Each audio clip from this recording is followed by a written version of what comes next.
반려동물 영양학의 진실을 파헤치는 시간, 정설영 수의사입니다. 안녕하세요. 어릴 때 아이에게 음식을 한 가지씩 제공하는 것이 좋은지. 아주 좋은 질문이죠. 진짜 말씀드리고 싶었거든요. 왜냐하면 최근에 관련된 논문들이 쏟아져 나왔거든요. 보호자분들이 많이 얘기하시는 게 어렸을 때 하나만 주는 것이 나중에 입이 짧아지는 것을 예방한다, 이런 얘기를 하시는데 사실 그렇지가 않아요. 오히려 어렸을 때 좀 더 다양한 음식을 제공해 주는 것이 나중에 음식을 바꿔주더라도 잘 먹을 수 있는 그런 확률을 높여줍니다. 예를 들어 우리 사람도 어렸을 때 이것저것 먹던 사람들이 나중에 이것저것 잘 먹죠. 서양인들을 예를 들면은 번데기나 낙지, 산낙지 잘 못 먹잖아요. 그러니까 안 먹어봐서 그런 거죠. 우리 같은 경우엔 그거 좋아하는 분들 되게 좋아하시는 이유가 어렸을 때 많이 접하고 먹다 보니까는 지금도 그걸 잘 먹는 거다라는 거죠. 강아지도 마찬가지로 그 어렸을 때는 하나만 주는 것보다 이것저것 다양한 음식을 경험하게 해주는 것이 오히려 기호성에 대한 문제를 예방할 수 있다라는 거예요. 그리고 알러지와 관련된 질문인데, 어렸을 때 음식을 하나만 주구장창 주잖아요. 이 경우에 오히려 식이 알러지가 발생할 확률이 높아집니다. 또는 아토피 피부염이 발생할 확률이 높아져요. 근데 이게 사람 쪽에서도 아토피 피부염이 문제가 되다 보니까 이에 대한 연구들이 좀 활발히 이루어졌습니다. 그래서 이 알러지 범주 안에 아토피 피부염이 있는데 환경 요인하고 음식 요인 두 가지가 이제 주 원인으로 얘기가 되고, 환경 요인은 꽃가루나 곰팡이, 먼지, 진먼지, 진드기 같은 거, 이런 것들로 인해 가지고 좀 예민하게 반응하고 그에 대한 증상이 피부로 나타나는 것이 이제 아토피 피부염이고, 그리고 이제 식이 알러지의 경우에는 어떤 음식물을 먹었는데 이거를 정상적으로 소화 흡수해야 되는데 이거를 세균처럼 인식하는 거예요. 그래서 면역 반응을 일으키는 거죠. 그래서 한마디로 음식을 항원으로 인식하는 그런 문제가 바로 이제 식이 알러지가 되는 거거든요. 그리고 이제 식이 알러지가 장으로 문제가 나타나는 경우도 있거든요. 그게 이제 만성 장병증, 그래서 설사를 하거나 구토를 하거나 하는 그런 문제를 일으킬 수가 있다라는 거죠. 그래서 반려동물 쪽 그리고 사람 쪽 연구들을 종합하자면은 식이와 관련돼 가지고 어렸을 때 이것저것 좀 다양하게 급여하거나 건사료에 자연식을 섞어줬을 때 만성 장병증이라든가 아토피 피부염 또는 식이 알러지를 오히려 더 잘 예방해 주더라 라는 겁니다.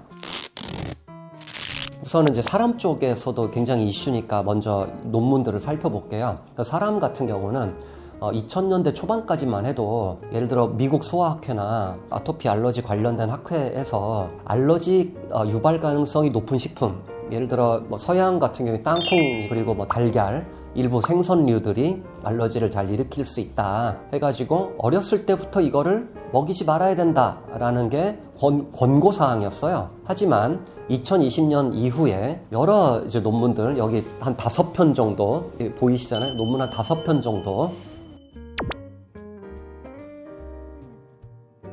이들 논문들은 공통적으로 일관성 있게 땅콩, 달걀 같은 걸 안 먹이는 경우에 오히려 아토피 피부염이 더 발생하더라. 오히려 어렸을 때 먹이는 경우에 알러지 발생률이 낮아지더라라고 얘기를 합니다. 그리고 이제 어렸을 때 다양한 음식을 먹고 자란 아이들일수록 알러지 발생 빈도가 낮아졌다라고 얘기를 합니다. 그래서 현재는 조기 다양성 확보가 예방의 핵심으로 자리 잡고 있고, 결국 미국 소아학회 등 여러 학회에서는 그런 권고 사항을 전면적으로 수정을 했죠. 지금은 알러지 또는 아토피 피부염을 예방하기 위해서는 어렸을 때 다양한 음식을 접하는 게 오히려 더 도움이 된다라고 얘기를 하고 있습니다. 그리고 또 우리나라 논문이거든요. 이 논문은 아토피 피부염에 대한 유전적 소인을 가지고 있는 아이들 대상으로 한 연구거든요. 그 유전적 소인이 있는 아이들일수록 어렸을 때 다양하게 먹는 것이 오히려 예방 효과가 더 크다라고 결론 내리고 있습니다. 그래서 개의 연구 결과와도 일치할 것이라고 보거든요.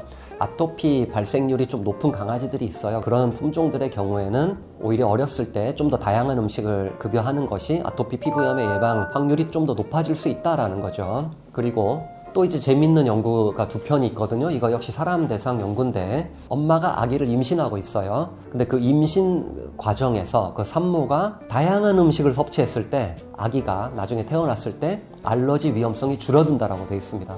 저는 이게 사람 연구지만은 강아지에도 같은 결과를 낼 거라고 믿고 있거든요. 그러니까 어미견한테도 좀 다양한 음식을 급여해 주는 것이 거기 태어난 아기들이 차후 음식 알러지라든가 아토피 피부염으로 진행될 확률이 줄어든다라는 거죠. 자, 그렇다면 또 강아지에 대한 그런 직접적 연구는 없을까?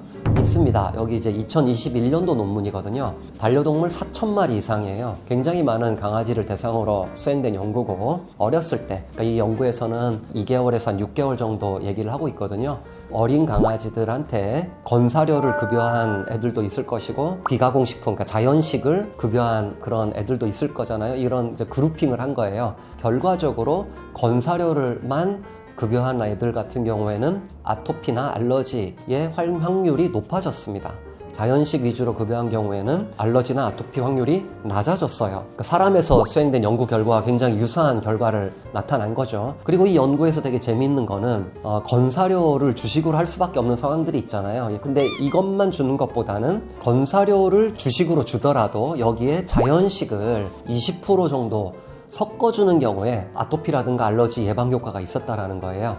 뭐 20% 더 섞어줘도 되거든요. 예를 들어 영양적 균형이 있는 건사료를 5kg짜리 강아지한테 100g을 준다고 해요. 그럼 거기서 10g을 빼고 건사료 10g은 자연식 40g하고 같아요. 그래서 90g이 되겠죠. 10g을 뺐으니까 건사료는. 거기에 40g의 자연식을 섞어주는 방법을 제가 좀 많이 추천을 하거든요. 자연식이 영양균형이 안 맞더라도 전체적인 영양균형에 문제를 일으키지는 않습니다.